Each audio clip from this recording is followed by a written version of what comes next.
had a coaching client last year say something that was incredibly wise. When he hired me, and in other words, I took him on as a coaching client, he said, "You know, Alex, the reason that I wanted to be your client is because I want to be where you are in a few years, and I know you did not get there by accident. You designed your life."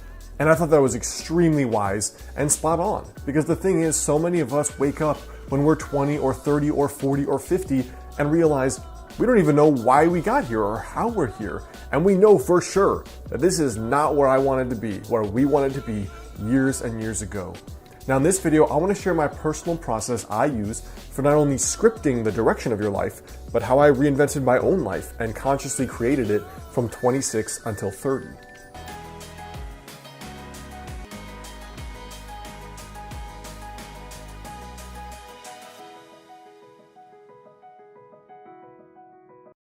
What's up guys, Alex Hine here, author of the book Master the Day.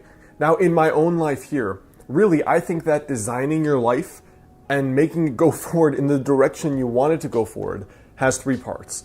And the very first part is the design, the second part is the habits you use or you do on a daily basis, and the third is the follow through or the follow up.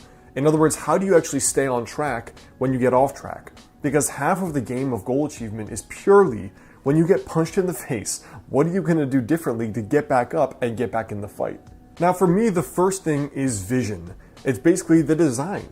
You know, if you just sit down for a day, you pour a coffee, you get out a piece of paper and you write down what would be the coolest thing that could happen over the next 5 years in my life. If you just do that, you are already ahead of 99% of humanity who show up with no game plan, no vision for the future, no clue what they would like to create besides, you know, I would like more money, or I'd like that girl or that guy, or I'd like a nicer car. There's almost no consciousness or conscious energy given to thinking about what do I want to build in the future? Like what consciously and concretely do I want to improve? So for me, the way that I do that is, first of all, I have a journal where I'm regularly writing down updates for the kind of life that I want to build. You know, it starts with the vision, which makes me think of the fact that the skyscrapers of New York started with a picture in somebody's head. And so did spaceships. And so did curing a difficult disease.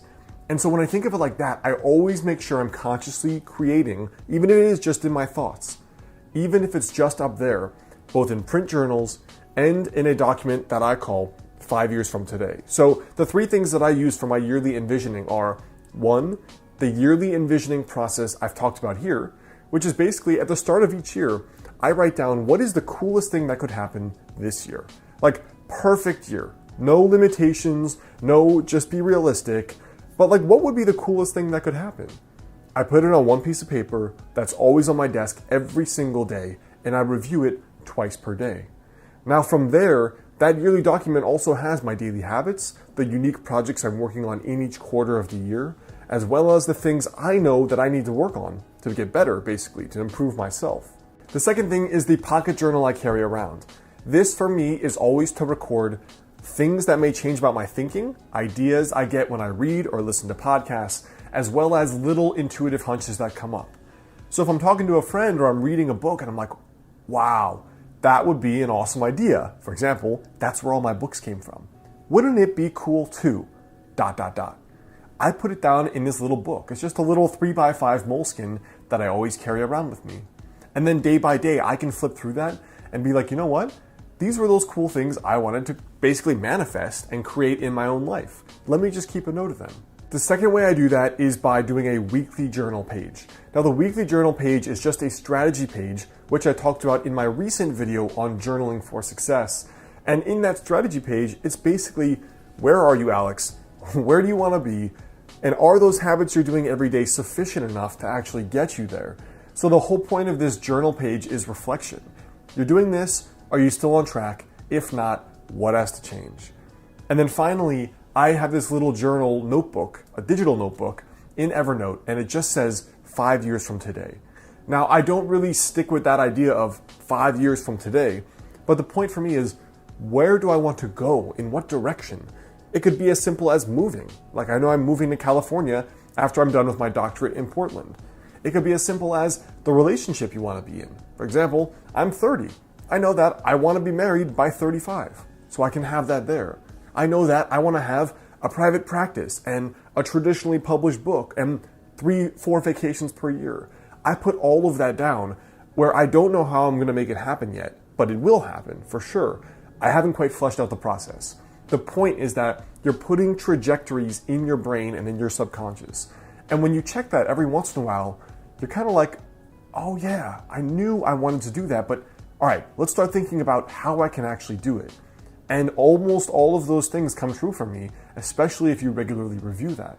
Now, the second piece here is your habits. So the daily action steps that you're gonna actually do to make that a reality. Now, I've shared this philosophy many times. It makes up the bulk of my book, Master the Day. But the point is that you think about the goals you wanna reach, and then you have to break them down. Forget the goal, but break it down into a daily habit. So with fitness, you forget losing 30 pounds. The habit is cook every day, go to the gym 20 minutes a day. You want to write a book, you forget having written a book, you put down the habit, write 500 words a day. You want to be in an amazing relationship in 2 years, you forget that goal, you put the habit, I'm going to go out to 4 events where I might meet like-minded people. And that's your daily habit. So you bring it back to, what do I have to do today? Now, the way I track that is a combination of ways. So not only in that yearly visioning document do I put that, I also record it in Evernote.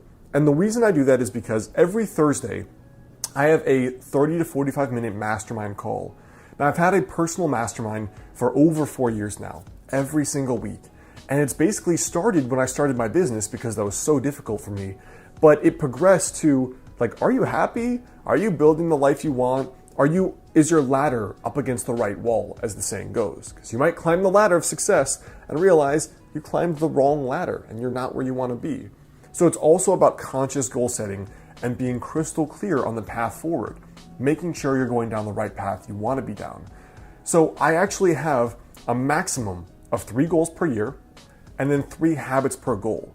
For example, the goals are often much more complex than you think. Like, let's say you've only been sleeping 5 hours a night. Well, your daily ritual may have to be, I'm going to disconnect from the computer at 11, I'm not going to have coffee after 5, and I'm not going to stress myself out with homework or with work after a certain time. It may take a few habits. Just like doing well in school or high performing at your work may also be more than one habit. It may mean I'm going to study this study strategy every day and apply that. Or I'm going to do an extra 1 hour of work per day or self-study or something else. The way that I personally do it is just 3 habits per actual goal. And those I track in a weekly scorecard document, which is, these are the 3 things, did I do them Monday through Sunday? And then when I get to my Thursday night mastermind, we all get on the phone and I basically give a report. I did this 50% of the time, 90% of the time. This is what didn't work. This is what I have to improve. And then the third part for me about consciously designing your life and going forward is really just 2 things. It's the follow through to make sure you actually do these things. And then number 2, it's following little intuitions about when you have to pivot. So the way I keep the follow through going is every night I do a little Master the Day journal page. The journal's not out yet, but I still have a print kind of document that I use for tracking, did I do this? Where do I have to improve myself? The Thursday Mastermind, which is a 45-minute call, we use Uber Conference for free. You could do the exact same with a few of your friends or people online. My very first mastermind was totally online people I had met that were other internet entrepreneurs. Now from there, I have the Thursday Mastermind, I have the weekly strategy journal page, and I have my daily habit tracking. And besides those 3 things, all I do is carry around that little pocket moleskin journal I told you about, because then I feel like if something doesn't feel right at all, like you're off track, you don't like this job, you're dating someone and you realize something's not right, I write down the intuitions because I can't always consciously articulate the next move. Sometimes it's easy, I want to move to California. Other times it's not. Do I stay in this relationship? Is this business still what really excites me? Am I proud of all the work I've created? Those are things that may be better governed by your intuition and better understood. So I just keep a log of all the little intuitive impressions, and then I systematically explore them more, and then I take time to just go through them and see what's behind them and unpack them. So I hope that helps you guys. That's a little bit about my process for consciously scripting your life, which has been my whole shtick for a while. And that's really the thing that made the biggest difference for me going from 24 or 25, where I had done nothing impressive with my life, very average student, hadn't done much besides traveled, to now really contributing and producing a lot and having had a productive life the last 5 or so years.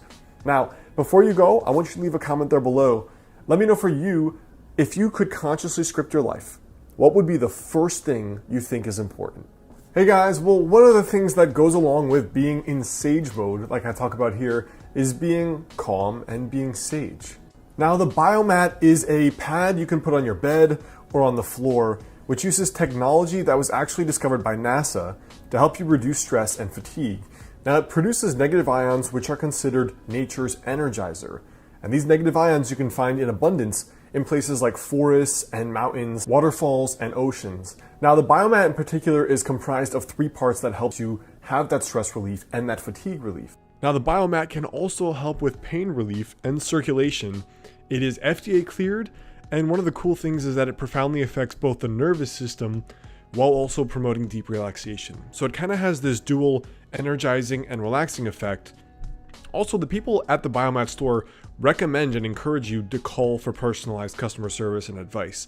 It's kind of unique among companies now that basically don't want to deal with you, so that is worth investigating as well.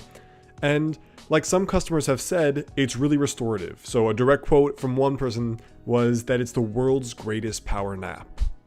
Check out the biomat link here on the screen or in the description box there below if you'd like to find out more information on it.